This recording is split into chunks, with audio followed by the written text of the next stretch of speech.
Hey guys, it's Sara Civian on the Toronto Sports Rush channel, part of the Bet Rivers Network. I'm joined by Pierre McGuire as we break down the Maple Leafs game for 2-0 loss to the Panthers. Pierre, the Leafs just saw a 2-0 series lead turn into a 2-2 clean slate. They became the first team of the playoffs to take 4 penalties in the first period.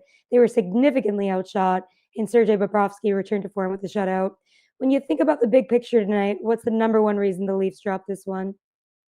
I just think Florida was harder to play against. I think your point, Sarah, about the 4 penalties in the first period was pretty difficult for Toronto to get any rhythm going. Toronto is clearly a rhythm team. So when you can't get rhythm going and you're a rhythm team, it sets you back a little bit. I thought they obviously got set back on the Carter Verhaeghe power play goal. It was a beautiful pass by Matthew Tkachuk. But the biggest thing to me is they were too many one and done for Toronto, Sarah. They kept getting pucks in deep, but they couldn't win the foot race to go get the puck. And when they did, the stingy defense of the Florida Panthers was omnipresent. It really frustrated Toronto. So I think there's a lot of mitigating circumstances as to why Florida won. But I think the biggest one is the 4 penalties in the first period and how stingy they were in the neutral zone and how physically tough they were. Is that kind of just what a team like the Panthers does? I mean, you saw it last series with the Lightning. They kind of grind you down, right? They turn every shift into a street fight, Sarah. So they make it really difficult to play against. And, Toronto tried to push back, and I give them a lot of credit. Bobby McMahon tried to push back. I thought that on defense, Simon Benoit tried to push back, Jake McCabe, Christopher Tanev. They had guys pushing back. There's no question about that. The problem is that Florida's got it down to an art form. And one of the things they did tonight that I thought really frustrated Toronto, and it wasn't talked about on the TV much, but I was watching Florida's offside defense. Whenever Toronto would shoot the puck in, the offside defense would come up. It reminded me of the 1990 New Jersey Devils back in those days. They'd hook, they'd hold on, they'd water ski, they'd slow the forecheck down, and then Florida could come up and out of the zone. And I'm going to bet money right now, Sarah, that somebody on the Leafs coaching staff saw that. They're going to make a tape and they're going to show that to the league before we have Game 5 in Toronto on Wednesday night, because that was really a big part of this, Toronto not being able to establish a forecheck, in my opinion. Yeah, absolutely. That's a great point. It's like systematic. They got it down to a science, and they sneak past you for sure. Yeah, no, there's no – Sarah, the other part too is Paul Maurice, a really nice guy. Paul is a tremendously nice guy, but he didn't take any prisoners in playoff series. Like I said, those guys know they target certain guys and they go after them, and that comes from the coaches. I can tell you, I drew up a lot of game plans in playoff hockey, and we would target certain guys, and you're not trying to injure them, you're trying to break them down. There's a major difference in that. And Paul's teams play hard, they play in your face, and he sits there and he almost has the impression of a professor in a university, but he's far from that. He's a tough guy, and he wants his teams to play tough. And right now it's 2-2 going back in Toronto. I mean, it's kind of the veteran presence of being a coach that has been around the league, has won, has lost, has seen it all, right? He knows what is effective. And sometimes that's just kind of having your guys play as hard as possible. I saw the one quote from him. I don't remember exactly what he said, but he was just like, throw out all the rule book that we had, the plays that we were doing, just play harder than them. Yeah, no, he's good at that. Like, he's got all the sound bites down, and they're really good. They're calculated, they're smart, and he gets everybody's attention, including the league, the officials, and the series manager, whomever that might be that's working for the league. But I can't say enough. I know Toronto lost the game, but I can't say enough about their effort level. I thought their effort level was really good, and I thought Joseph Woll was outstanding in goal, Sarah. I thought he was really, really good. Geez, Woll had 36 saves and a .947 save percentage. And how much does it sting to waste a game like that from him? Or do you think, on the other hand, it's something he could build off of? I mean, it's still 2-2. It's a best of 3 now. And we were talking about this just to be transparent with our viewers and listeners before we came on. And I said, Sarah, you're never in trouble till you lose on home ice. Toronto's not in trouble in this series right now. They got great fans. They're going home. They're comfortable playing at Scotiabank's place. And I would say the biggest thing is win Game 5 and give yourself a chance to go down to Florida and steal one in Game 6. And if you don't, then you're going to have a Game 7. But take care of Game 5. This one's over. But you're right. Woll's performance was outstanding. It was good enough to get them a win. They didn't get it. But I think this helps his confidence too. Yeah. So if you're a Leafs fan, you're kind of feeling good about that, as much as it stunk to kind of see him drop that after he did everything possible. It's like, nope, he knows he can build off this, right? Oh, absolutely. And the other thing I think that'll be really positive, the Leafs saw they took probably the hardest shots Florida can dish out, and the Leafs didn't turtle. They didn't back down. They actually were full value. And then we saw at the end the shenanigans with Max Domi going after Barkov. I don't think that's a bad thing. I think that's actually okay. I'm sure Florida, if they'd been on the losing end, might have done the same thing to Austin Matthews or Mitchell Marner. So stuff happens over the course of a deep-seated, animosity-filled playoff series. But no, I think the big thing for Toronto is get home, get energized, fan base behind you. Don't dwell on the negatives from losing the game. Dwell on the positives and go into Game 5 ready to go and win.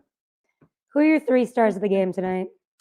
Well, I think, if you look at Florida in particular, you got to say that Verhaeghe was really good. Forget the fact that he scored a goal, obviously the most important goal, the game-winning goal. I thought Carter Verhaeghe, the former Leaf draft pick, I guess you're always a Leaf draft pick, but the former Leaf draft pick, he comes back and haunts his old team. And so I'd say he was one of the stars for sure. I'd say on the back end for Florida, I thought Seth Jones had a really strong night for Florida on the back end. And for Toronto, Joseph Woll's got to be one of the stars. He was fantastic in that game. So 2 for Florida and 1 for Toronto. And let's see where we go for Game 5. Yeah. For Game 5, which Leaf do you think needs to step up the most to make an impact? I think Mitchell Marner. And the reason why I say that, they had some momentum on their first power play. And obviously the Leafs play that 5-forward power play. And Mitchell's at the top of it. And he's an important part of it because he basically is the quarterback, Sara. But he needs to produce at that point. He can't get shots blocked. He can't make bad decisions with the puck when he's passing it. And the biggest thing, he's got to make sure their guys have enough time to get good, solid entries. I thought after the first power play, that power play kind of went away, and Florida actually created some unbelievable shorthanded opportunities. Sammy Reinhart in particular did some really good things shorthanded. Sam Bennett, another guy, did some good things. So I would say Mitchell Marner's the guy that's going to have to elevate going into Game 5 if they're going to have some success. How do the Leafs win Game 5 as a whole? I think get the lead. It's really important against Florida to get the lead so that they can't play that stifling neutral zone that they're so good at playing. When they have the lead, they feel so comfortable, Sara, playing that way. So I think, quite frankly, you got to see Toronto get the lead. That's important. Be really disciplined. Don't take 4 penalties in the first period or the second period or the third period. Take 3 max for the whole game, and I think you'll be in good shape. And then the biggest thing, and this is something, I don't have the actual numbers right now, Sara, because we had a quick turnaround here, but I know that in game number 3, Toronto faceoffs shrunk 10% from game number 1. So they lost 10% more than what they had won in game number 1, and they obviously won game 1 and won game 2. I don't think they dominated the faceoff circle again tonight. And when you're playing Florida and you're not dominating the faceoff circle, they're able to dictate the way they want to play. And that's that ground and pound, smash mouth, we're going to beat you up kind of style. And that's very frustrating for a skill team like Toronto to have to play against. You really have to be perfect with the fundamentals when it comes to a team like the Panthers. Like, there's no getting around it. No, it's a great point, Sara, and I agree with you 100% because Paul's coached them. Maurice has coached them very well. Berube's obviously a real good coach. But fundamentally, you see it from their penalty kill. You see it from their power plays, really well orchestrated. But the biggest thing is you see it 5-on-5 with their down low coverage from the hash marks to the icing line and in the neutral zone. They match up unbelievably well. They don't make a lot of mistakes. And when they do, Bobrovsky's there to cover them up. Yep. We saw Nyes on a breakaway. We saw Nylander on a breakaway. And there's Bobrovsky saying, no, not tonight, fellas. Not tonight. That's for sure. And I feel you have to give Bill Zito some props too, because you look at the depth. That's a huge part of it too. Each line, you feel confident that they're not going to lose the 5-on-5 game. What a great point. And here, just to back your point up on that, Sara, you think about the first 2 games. They had Sam Miskevich, they had Stern, and they had Bodequist in the lineup. Going into game 3, they're down 2-0. They say, no. We're going mean. We're going nasty. We're going grizzled veterans. A.J. Greer, Tomas Nosek, Yona Gadovich. They changed their entire 4th line for game 3. It's to your point about the depth. And they said, we're going to play to our identity. We're taking the skill out and we're putting in the grinding guys, the mean guys, the tough guys, the fast guys. And Greer's made a difference. Nosek's made a difference. Gadjevic's made a difference. Absolutely. And then you even have Brad Marchand, the birthday boy. He scored another overtime game winner the other day. Are you surprised in the slightest he's still kicking? Oh, no, I'm not surprised at all. I've known Brad a long time, going back to his days with Team Canada at the World Junior and in the Super Series in 2007 and his time in the Quebec Major Junior League. And he's always been a gamer. He's always, in basketball, they call them ballers. I would say this guy's always been a gamer in hockey. And he's not everybody's favorite, but I'll tell you one thing: when he's your teammate, and you can ask Sam Bennett, who he's had battles with, or Matthew Tkachuk, who he's had battles with, they'll tell you what a great teammate. You just don't want to play against them, but you love them on your team. And to talk about the Leafs depth, you kind of look at a guy like Matthew Nyes. I don't know. I thought he had such a strong playoff so far. You look at a guy like that, they developed, and I'm wondering your takes on him. Well, Matthew's been outstanding. I watched him play at the University of Minnesota. I saw him obviously at the U.S. National Team Development Program. He's big, he's strong, he's fast. He's really getting more skilled all the time. I think playing with Matthews and Marner's helps him a lot in terms of the skill development and the awareness. I don't think he's 100% right now. You could see missed a little bit of time in the first period here tonight in game number 4. The big thing is he's got courage too. So I've talked a lot about it, Sara, the depth of the left side for Toronto, and it starts with Matthew Nyes and Max Pacioretty and Bobby McMahon and Steven Lorentz.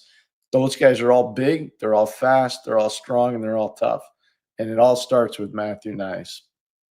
And Lorentz, former Panther, but kind of a lifelong Leaf because he grew up around there. He's kind of a good energy guy for that team for sure. He sure is. I can tell you this. I'm not even ashamed to say it.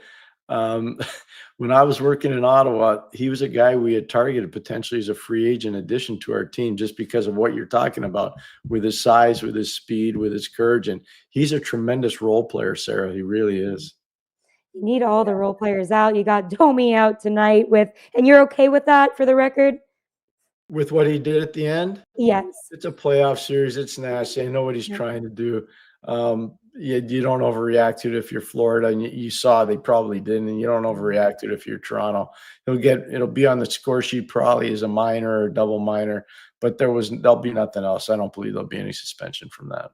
Yeah, 100%. So what's your gut feeling about how the rest of the series is going to go now? I think it's a home ice series. I really do. And I think Toronto will go home and they'll win game 5. And if they can steal 1 in 6, that's great. If not, they get to go home for game 7. You play 82 games to get the opportunity to have home ice in a game 7. And this is one of those times where you say, you know what, I'm glad we did get that home ice. So we'll see how it plays out. But I think this is a home ice series. And if it is, then Toronto will eventually win. But there'll be some drama along the way, Sara. There's no question. There'll be some drama. And you know what? That's such a great point because I think in the regular season, we're all kind of belly aching like, oh, the Leafs should show us what they're going to do in the playoffs. But no, you have to get there and you have to win those games in the regular season to clinch the Atlantic. So you get home ice, right? Oh, there's no question. Everybody's talking about, oh, Tampa's going to do this and Florida's going to do that. And we're going to have to, maybe we'll finish third. People in Toronto are saying that. And I'm watching their team the whole year. I'm going, these guys are really good. And they got a real good coaching staff. I think they're going to finish first and they're going to get home ice in the playoffs. And we'll see how it plays out. So far, so good. Yeah. But they do, when you do that, in all seriousness, you got to take advantage of home ice. And I think the crowds have been really appropriate in Toronto. They've been a lot better, and that's helped the team. And now they go into game 5, and the crowd's going to have to help them. They're going to have to help themselves, and they're going to have to play that strong fundamental hockey that you were talking about before, Sara. Absolutely. So a strong start is key for you? Strong start's really key. Get the lead so that Florida can't start to dominate the game and turn the neutral zone into a swamp. It's so you watch it and it's almost impossible to get through. And the Leaf skills players, they got tons of skill, but they're running into wall after wall of defender because of the layers that, Sylvain Lefebvre and Paul Maurice have really created, along with Jamie Compon, the other assistant coach. They're a difficult team to play against when they have the lead. There's no question. Yeah, that's definitely prevailing as the playoffs go on. But we've seen a strong few games from the Leafs. We've seen Woll kind of come up and persevere, and we've seen what we need to see. As long as they come out and start strong next game, anything's possible. Oh, for sure. And again, I think Mitchell Marner is going to have to be one of the guys that helps get this thing going offensively. John Tavares for a little bit more depth offense is going to have to get some things going. They need to have more of a slot presence on Bobrovsky, and they can't be nine shots after 40 minutes. You know, it's got to be at least 20 plus shots after 40 minutes, because if you go on the average, you score 1 in 10. You know, that gives you an opportunity. It's a race to 3 in this series. Whoever can get to 3 first will probably win the game. And so, you know, if you don't get close to 30 shots on goal, 28 to 30 shots on goal, probably not going to beat Bobrovsky enough to win the game. Especially if you're not really firing on the power play. So I'll end with that. The special Yeah. teams battle, it's always important in the playoffs, but especially against the Panthers. That's a great point, and absolutely, because of how great their penalty kill is, how strong their power play is. So their penalty kill was perfect tonight, and the one time they had to capitalize on the power play, they did, with a beautiful pass by Matthew Tkachuk over to Carter Verhagen. He just one time to pass Joe Woll. There was nobody in the world that could have stopped that puck. No, There was no absolutely. chance that was being stopped. Oh, great pass from Tkachuk. And then it's, of course, playoff for Hagee making an impact. So we'll see who steps up for the Leafs and becomes playoff fill in the blank. That's true, Sarah. I agree with you 100%. We'll see. But thanks so much for tuning in, guys. Pierre, thanks for speaking to me as always. And see you guys for game 5. Oh, it's been